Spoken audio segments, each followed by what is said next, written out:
أعوذ بالله من الشيطان الرجيم. بسم الله الرحمن الرحيم.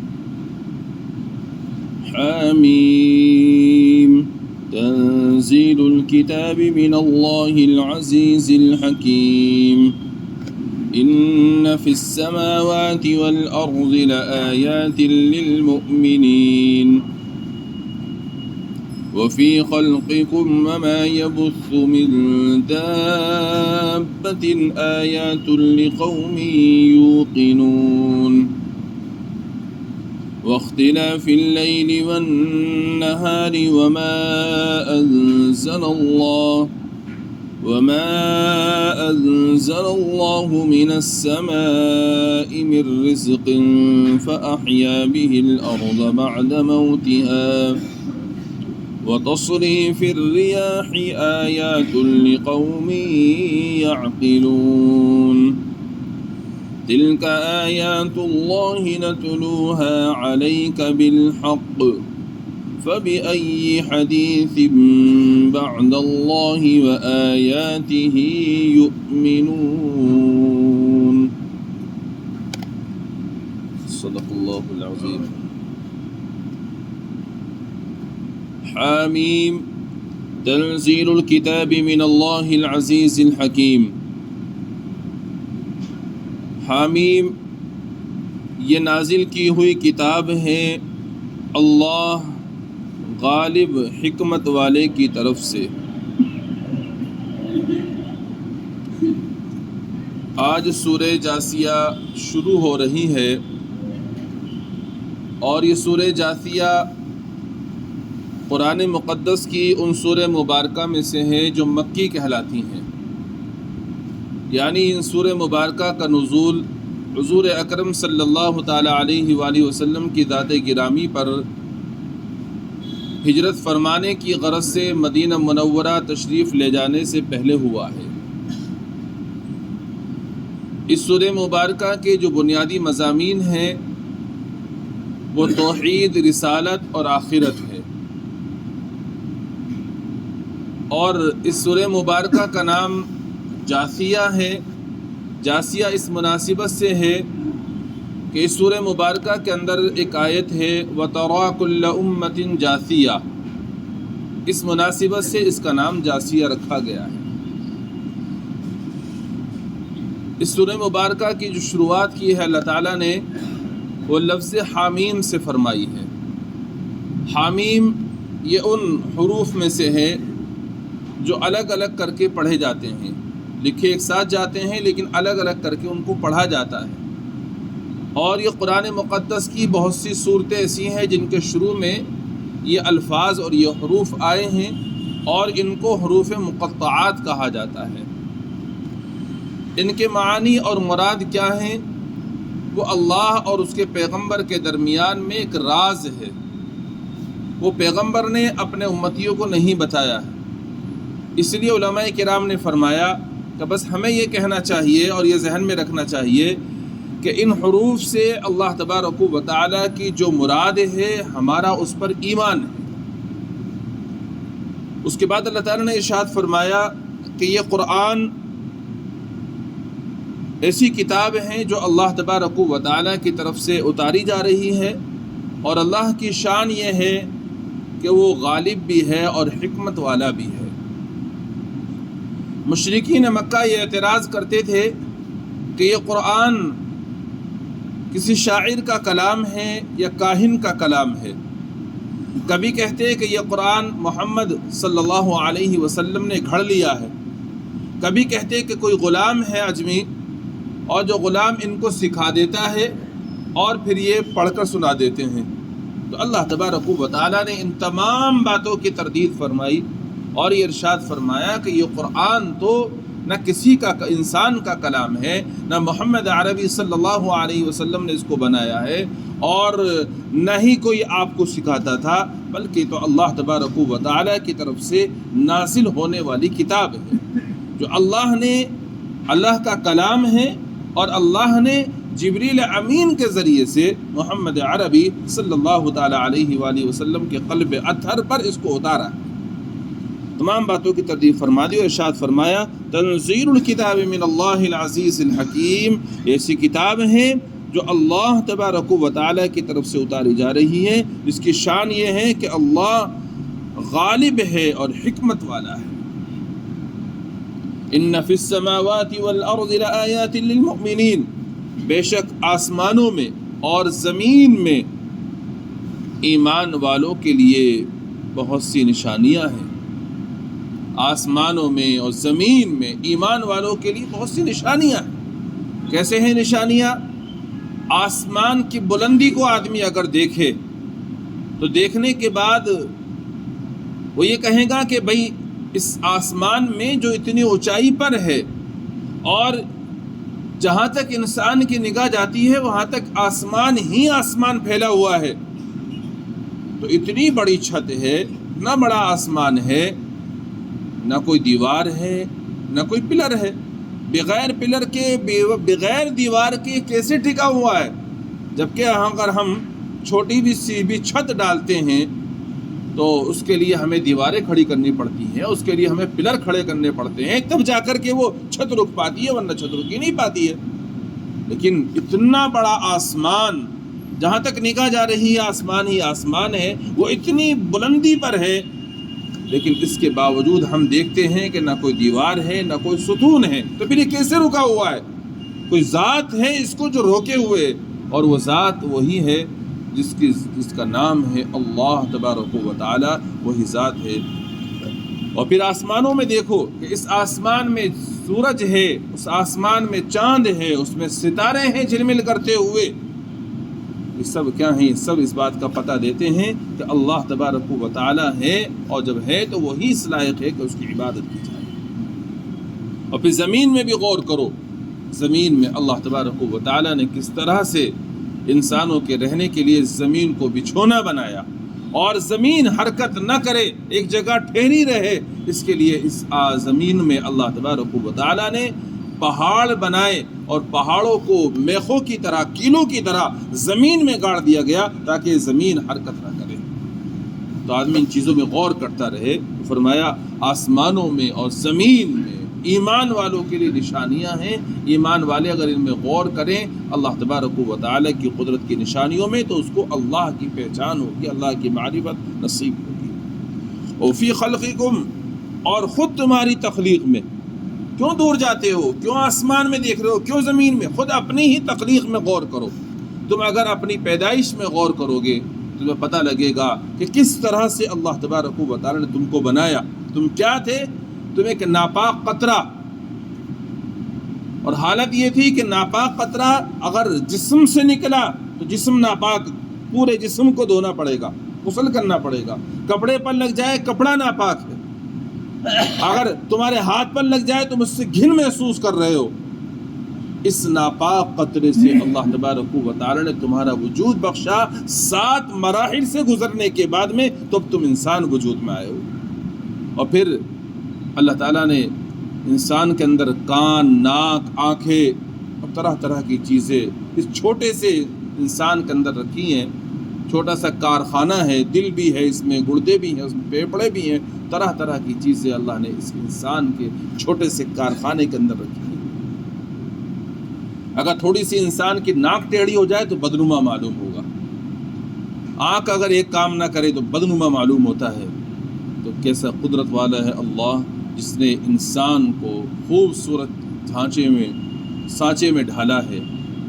انسان خود اپنی ہی ذات میں اگر غور کرے کہ کس طرح سے اللہ تبارک و تعالی نے مجھے بنایا ہے، تو اسی سے اللہ تبارک و تعالی کی پہچان اور اللہ تبارک و تعالی کی معرفت انسان کو نصیب ہو جائے گی۔ اس لیے فرمایا وفی خلقکم، اور تمہاری تخلیق میں، تمہاری پیدائش میں، وما یبث من دابۃ، اور ان چوپایوں میں جو اللہ تبارک و تعالی نے جانور پھیلائے ہیں، آیات، نشانیاں ہیں، لقوم یوقنون، ان لوگوں کے لیے جو یقین رکھتے ہیں۔ کتنے جانور اللہ تبارک و تعالی نے زمین کے اندر پھیلائے ہیں، ہزارہا کروڑہا جانور ایسے ہیں جو اللہ تبارک و تعالی نے زمین کے اندر پھیلائے ہیں۔ اونٹ ہے، گائے ہیں، بیل ہے، بھینس ہے، کیڑے مکوڑے ہیں، آدمی ان کو دیکھے اور دیکھنے کے بعد غور کرے کہ کون ہے وہ جس نے ان جانوروں کو بنایا، تو غور کرنے کے بعد اس نتیجے پر پہنچے گا کہ ان جانوروں کو بنانے والی ذات اللہ کے علاوہ کوئی نہیں ہے۔ جب اللہ ہی تمام جانوروں کو پیدا کرنے والا ہے تو وہی اس لائق ہے کہ اس کی بندگی کی جائے، اسی سے اپنی تمام حاجات و ضروریات کا سوال کیا جائے۔ واختلاف اللیل والنہار، اور رات اور دن کے عدلنے بدلنے میں، رات آتی ہے، دن چلا جاتا ہے، دن آ جاتا ہے، رات چلی جاتی ہے، تو یہ چل رہا ہے ایسے ہی نظام۔ تو یہ رات اور دن کے عدلنے بدلنے میں، اور وما انزل اللہ من السماء من رزق، اور جو اللہ تبارک و تعالی نے اتارا آسمان میں سے رزق، فاحیا به الارض، پھر اس کے ذریعے سے زمین کو زندگی بخشی، بعد موتھا، اس کے مردہ ہو جانے کے بعد۔ اللہ تبارک و تعالی نے آسمان سے رزق اتارا، رزق سے مراد ہے بارش، کہ اللہ تبارک و تعالی نے آسمان سے بارش برسائی، اور بارش جب زمین میں برستی ہے تو زمین میں برسنے کے بعد جو زمین ابھی مردہ پڑی ہوئی تھی، اس زمین میں کوئی ہریالی نہیں تھی، وہ زمین ایسا معلوم ہوتا تھا جیسا کہ یہ بنجر ہے، اپجاؤ زمین نہیں ہے، لیکن جیسے ہی اس میں بارش برستی ہے، بارش پڑ جانے کے بعد میں، بارش برسنے کے بعد میں پھر اس زمین کے اندر ہریالی اگاتی۔ تو یہ بارش جو ہے یہ انسانوں کے رزق پہنچانے کا ذریعہ ہے۔ بارش زمین میں پڑتی ہیں، اسی سے کھیتیاں ہوتی ہیں، اور اسی سے وہ کھیتیاں جب ہوتی ہیں تو انسان ان کھیتیوں کو غلے کے طور پر استعمال کرتا ہے۔ اس میں بھی کیا ہے، یہ سب اللہ تبارک و تعالی کی قدرت کی نشانیاں ہیں۔ وَتَصْرِيفِ الرِّيَاحِ آیَاتٌ لِقَوْمٍ يَعْقِلُونَ، اور اسی طرح ہواؤں کے بدلنے میں دلائل ہیں ان لوگوں کے لیے جو عقل سلیم رکھتے ہیں، جو بھی عقل رکھتے ہیں ان لوگوں کے لیے ان میں تمام چیزوں میں نشانیاں ہیں۔ کن چیزوں میں؟ رات اور دن کے عدلنے بدلنے میں، اور آسمان سے جو اللہ تبارک و تعالی رزق اتارا ہے اور وہ اس کے زمین پر پڑ جانے کے بعد اس کو زندگی ملتی ہے، اور اسی طرح ہواؤں کے بدلنے میں اللہ تعالیٰ فرماتے ہیں ان لوگوں کے لیے نشانیاں ہیں جو عقل رکھتے ہیں۔ جو عقل رکھتا ہے اس کے لیے اس میں بڑی نشانیاں ہیں۔ ہواؤں کے بدلنے میں، ہوا ایک ہی رخ پر نہیں چلتی، ہوا چاروں رخ سے چلتی ہے، کبھی چلتی ہے شمال سے، کبھی چلتی ہے جنوب سے، کبھی چلتی ہے مشرق سے، کبھی چلتی ہے مغرب سے۔ ہواؤں کے رخ بدلتے رہتے ہیں، کبھی ہوا ٹھنڈی چلتی ہے، کبھی ہوا گرم چلتی ہے۔ اگر ہوا ایک ہی رخ پر چلے، یعنی صرف ٹھنڈی ہی ٹھنڈی چلے، ہر چیز جم جائے۔ ہوا اگر صرف گرم ہی گرم چلے تو ہر چیز جھلس جائے۔ ہوا اگر ایک ہی رخ پر چلے تو کوئی چیز اپنی جگہ پر کھڑی نہ ہو پائے بلکہ جھک جائے۔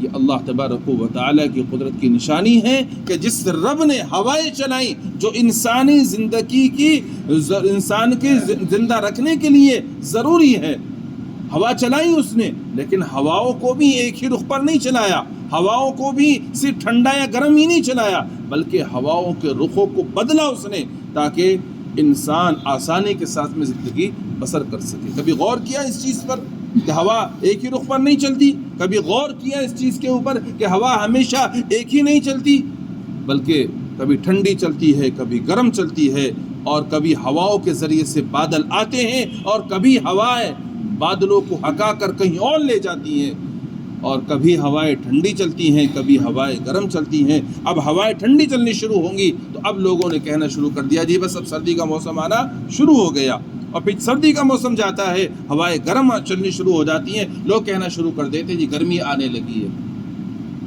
یہ سب کیا ہیں؟ کبھی ہم لوگ غور نہیں کرتے ان چیزوں میں۔ ان چیزوں میں آدمی غور کرے تو پتہ لگے ہواؤں کو چلانے والی ذات کوئی ہے، اور وہ ذات اللہ کے علاوہ کوئی اور نہیں ہے۔ اللہ ہی اس لائق ہیں کہ جب وہ ہواؤں کو اس طرح چلا رہے ہیں کہ انہی کی عبادت کی جائے اور انہی کو اپنا معبود برحق مان کر زندگی گزاری جائے۔ تلک آیات اللہ نتلوها علیک بالحق، یہ اللہ تبارک و تعالیٰ کی آیتیں ہیں جو صحیح طور پر ہم آپ کو پڑھ کر سناتے ہیں۔ اللہ تعالیٰ فرماتے ہیں یہ اللہ تعالیٰ کی آیات ہیں جو ہم آپ کو صحیح صحیح پڑھ کر سنا رہے ہیں۔ قرآن کریم یہ اللہ کا کلام ہے، اس کا ایک ایک حرف اللہ کا کلام ہے۔ جب اللہ تعالیٰ فرماتے ہیں یہ قرآن آپ کو جو پڑھ کر سنایا جا رہا ہے، ٹھیک ٹھیک پڑھ کر سنایا جا رہا ہے، یہ اللہ کا کلام ہے۔ وَبِأَيِّ حَدِيثٍ بَعْدَ اللَّهِ وَآيَاتِهِ يُؤْمِنُونَ، تو پھر اللہ تعالیٰ اور اس کی آیتوں کے بعد اور کون سی بات پر یہ لوگ ایمان لائیں گے؟ اللہ کی بات بھی تمہارے سامنے آ گئی ہے اور اللہ کی آیتیں بھی آ گئی ہیں، اب اس کے بعد بتاؤ کون سی بات باقی رہ گئی جو اس پر یہ ایمان لے کر آئیں؟ ساری بات کھول کھول کر کے تمہارے سامنے رکھ دی ہے۔ جس کو ایمان لانا ہے وہ کسی ایک بات پر بھی ایمان لا سکتا ہے، اور جس کے ایمان لانا ہی نہیں ہے کتنا بھی آپ سمجھا دیجئے وہ ایمان لے کر نہیں آئے گا، کیونکہ یہ سب چیزیں اللہ تبارک و تعالیٰ نے اپنے ہاتھ میں رکھی ہیں۔ وہ جس کو چاہتا ہے تو ہدایت دیتا ہے اور جس کو چاہتا ہے وہ گمراہ کر دیتا ہے۔ اس سب چیز اس کے قبضہ قدرت میں ہے۔ تو یہ جو چند آیات آپ کے سامنے پڑھی گئی ہیں، اس میں آپ نے دیکھا کہ کتنی اللہ کی قدرت کی نشانیوں کو ان میں بیان کیا گیا ہے۔ ہماری ذمہ داری بنتی ہے کہ ہم کائنات میں پھیلی ہوئی اللہ کی قدرت کی نشانیوں میں غور و فکر کرتے رہا کریں، خود اپنی ذات کے اندر ہم غور و فکر کرتے رہا کریں کہ اللہ تعالیٰ نے مجھے کس طرح سے بنایا، ایک ایک چیز اللہ تعالیٰ نے کس طرح سے بالکل قاعدے اور سلیقے کے ساتھ میں میرے جسم کے اندر رکھی ہیں۔ اگر جسم کا ایک حصہ بھی کوئی کام کرنا بند کر دے، معمولی سا بھی، تو انسان بیکار ہو کر رہ جاتا ہے، اور پھر انسان یہ کہتا ہے کہ صاحب اللہ نے جو چیز بنائی ہے وہ کوئی تمام انسان مل کر بھی اس کا بدل نہیں بنا سکتے۔ تو ہم اگر غور فکر کرتے رہیں گے اللہ کی قدرت کی نشانیوں میں، تو اس سے اللہ کی معرفت یعنی اللہ کی پہچان نصیب ہوگی، اور جب کسی کو اللہ کی پہچان، اللہ کی معرفت نصیب ہو جاتی ہے تو اس کے لیے اللہ کے احکاموں پر چلنا آسان ہو جاتا ہے۔ تو اس لیے ہمیں خوب اللہ کی قدرت کی نشانیوں میں غور و فکر کرنا چاہیے تاکہ اللہ کی معرفت نصیب ہو۔ اللہ کی معرفت نصیب ہوگی، اللہ کے حکموں پر چلنا آسان ہوگا، اللہ کے حکموں پر چلیں گے، اللہ تعالیٰ راضی ہوں گے، دنیا میں بھی اور آخرت میں بھی راضی ہو کر اپنے فضل سے جنت میں داخل فرما دیں گے۔ اللہ تعالیٰ سے دعا ہے اپنا فضل فرما کر ہمیں کائنات میں پھیلی ہوئی اپنی قدرت کی نشانیوں میں خوب سے خوب تر غور و فکر کرنے کی توفیق مرحمت فرمائے، اور ہر نعمت پر ہمیں شکر ادا کرنے کی بھی توفیق مرحمت فرمائے۔